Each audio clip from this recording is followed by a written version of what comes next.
So how would you react if you actually caught somebody in the midst of trying to body shame you? Plus-size model Natalie Hage says she decided to turn the tables by confronting him directly and then posting it for the world to see. Here's ABC's Diane Macedo. You know nothing about me by the size of my body. Listen in as plus-size model Natalie Hage confronts the man she says body shamed her on a recent flight. My body is also none of your business, so you have no idea what I can or can't do with it. The ordeal started when Natalie boarded an American Airlines plane headed from Dallas to Los Angeles. And so I sat down, started getting, I put my stuff away. I noticed immediately that the man to my left at the window was huffing and sighing incredibly loud. That's when Natalie says the man took out his cell phone and started sending disparaging text messages. I'm already a very nervous flyer, so I'm overly observant of what's happening around me. And so I look over and he's got his phone plain as day, and without having to look hard at all, I see he's talking about me. Allegedly texting jokes about her weight. The person he talked to said, it looks, or hopefully she hasn't had any Mexican food. And then he says, well, it looks like she's eaten a whole Mexican. Hage started snapping images of the texts and sharing them with her over 100,000 social media followers.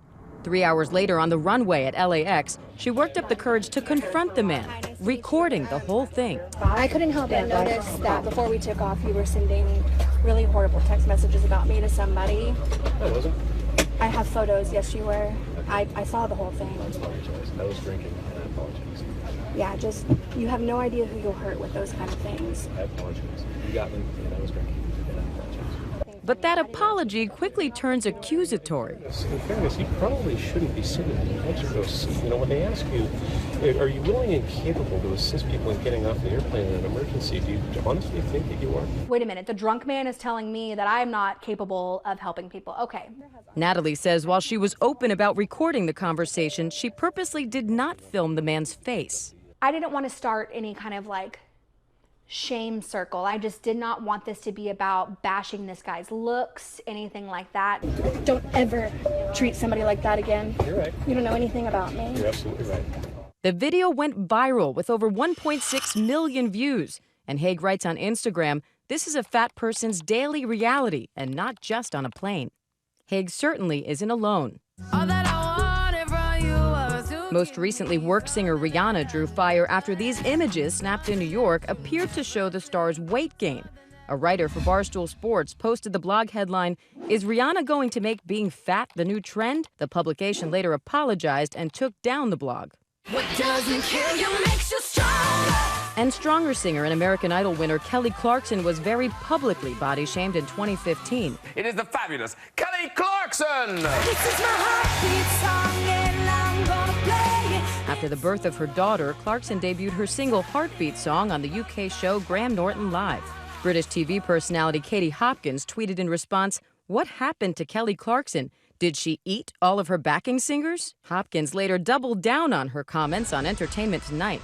She needs to get out there with her stroller and do some pushing and get some of that weight off. Clarkson responded, saying to Heat magazine, "I'm awesome. It doesn't bother me." Why do I feel like I'm on a speedboat? And last year, comedian Amy Schumer spoke candidly to Glamour about being criticized for her weight, saying, "I have a belly, I have cellulite, and I still deserve love." Let's you right. Recently, Shonda Rhimes, the TV titan behind mega hits like Scandal, It's handled. and Grey's Anatomy, Every day is like this. Every day there's a crisis. has said she's been treated differently since shedding 150 pounds. Writing in her Shondaland newsletter, "These days I feel like a chunky spy in a thinner world. Strangers tell fat jokes in front of me. Jokes not meant for me, but completely for the woman I used to be 150 pounds ago. The woman I could be again one day. The woman I will always be inside. Because being thinner doesn't make you a different person. It just makes you thinner." ABC's show, What Would You Do, recently explored the topic with Sports Illustrated swimsuit model Ashley Graham. Ashley is watching with me behind the scenes. You guys are gonna love her. The scenario? A son introduces his plus-sized girlfriend to his parents, and they aren't having it. I see what you mean by a big difference. Excuse me? I'm just used to seeing you with girls who are fit. If you saw this woman being shamed simply because of her weight, what would you do? You are a big girl. She's gonna be. He's pissed. He's pissed. I'm just gonna have to say it. She's fat.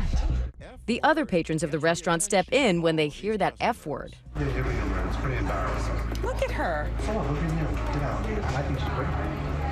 A beautiful young lady. What they did was very horrifying. Thank God for people like this in the world.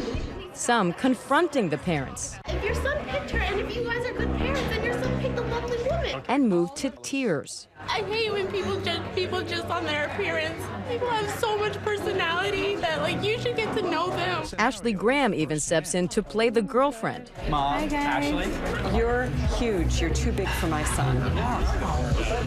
And she gets the same support. You're such a beautiful looking girl. We didn't even give you a chance. I'm trying to be honest.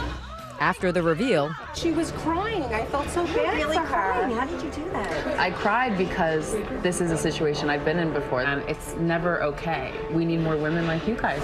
in Natalie Hage's case, she had to stand up for herself.